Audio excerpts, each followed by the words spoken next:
L'histoire vraie ou pas de Pierre Bellemare. L'histoire vraie ou pas de Pierre Bellemare. Donc Pierre Bellemare va raconter une histoire. Est-ce que cette histoire est intégralement vraie ou est-ce que cette histoire comporte des choses inventées par Pierre Bellemare? C'est Pierre qui va jouer avec nous. Bonjour Pierre. Bonjour à toute l'équipe, bonjour la France, bonjour tout le monde. Voilà, et je dis bonjour Pierre et Pierre Bellemare fait cette magnifique blague. Il dit bonjour. Diplôme. Et je vous rappelle qu'il n'y a pas qu'un âne qui s'appelle Martin. Pierre, vous habitez où? Oui. J'habite à Ranchot dans le Jura, en Franche-Comté. À Ranchot dans le Jura. C'est ça, hein? Oui, c'est ça. À Ranchot. Oui, à Ranchot, on vous l'a dit. Bah bien sûr, oui, bah ça va. C'est bon. Vous êtes commercial dans l'agroalimentaire, hein, c'est ça, hein? Oui, exactement, dans Et une vous êtes- société à La Cône, qui est basée à La Cône. C'est ça, la Cône. Bah la Cône, on la connaît bien. La cône. On la connaît, Il ose tout. on la connaît, mais on s'en est vite débarrassé. Et vous êtes spécialisé dans la salaison, c'est ça, hein? Oui, c'est ça. Eh bien, justement, c'est cocasse, vous tombez bien. Parce que hier, je me demandais encore si salaison et salage, c'était la même chose. Ah. Eh bien, je crois que le salage, c'est l'action de saler, alors que la salaison désigne plus souvent la saison où on a coutume de saler. C'est ça, hein? Oui, à peu près, oui. D'où on dit parfois une sale saison, quoi. Non, mais c'est vrai que c'est vrai en plus, hein. Donc c'est ça ou pas, Pierre? Oui, c'est ça, exactement. Pierre, si vous ne vous êtes jamais posé la question, c'est pas la peine de me le dire, hein. Voilà, vous le saviez ça autour de la table? Absolument pas. Pas du tout. Bah voilà, bah, Bravo, merci posez-vous Cyril. les bonnes questions. Non, merci. Pierre Bellemare, Ah non. on vous écoute. L'époque de la salaison, c'est d'ailleurs le titre de mon histoire. Non, c'est des moines associés du diable.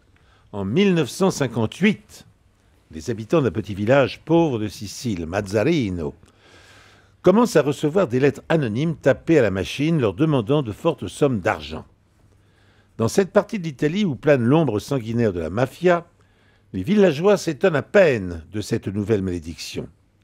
Mais cela ne va pas dire qu'ils n'en s'en inquiètent pas, car la mafia est prête à tout. Ils en ont déjà fait la macabre expérience. Alors, nombre d'habitants vont solliciter les conseils des 11 moines franciscains du bourg, et en particulier du doyen d'entre eux, le Padre Carmelo. Et à 82 ans, le prêtre conseille systématiquement la prudence, et donc de payer les sommes demandées, qu'il s'agisse de milliers de lire pour les uns ou de millions de lire pour les autres. Parfois même, le Padre Carmelo fait l'intermédiaire entre les mafieux et le peuple, implorant une rallonge de temps à autre pour que les raquetteurs, bien sûr, baissent leurs prétentions financières. Seul dans le village, un homme ose défier la mafia. Il s'agit d'Angelo Canada. Ayant lui aussi reçu une lettre, il refuse de payer. Mal lui en a pris, puisque quelques jours plus tard, il est retrouvé, le corps criblé de balles.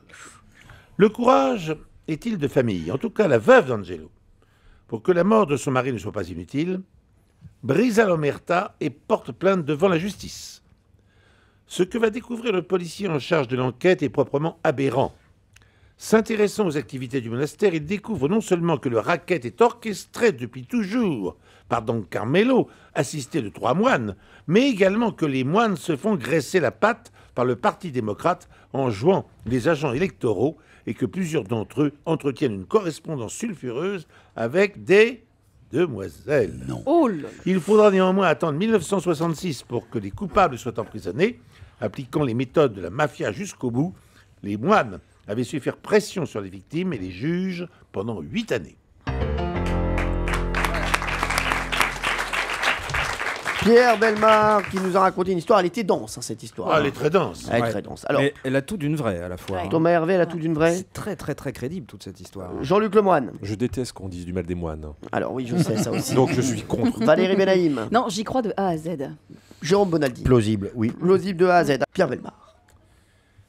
Cette histoire est assez invraisemblable, il faut bien le dire, avec De ces moines. moines qui deviennent des mafieux, c'est assez bizarre. Bon. Raquetteur. Mais ce qui m'étonne, c'est que la personne aurait retenu les dates. Justement, entre 58 et 66, c'est les années 60, mais c'est le est en plein triomphe de la mafia en Italie. Donc je ne comprends pas pourquoi il a comme ça hésité sur les dates, parce que, hélas, pour lui, toute l'histoire est entièrement vraie. Toute l'histoire est vraie. Total. Oh. Les pieds dans le plat.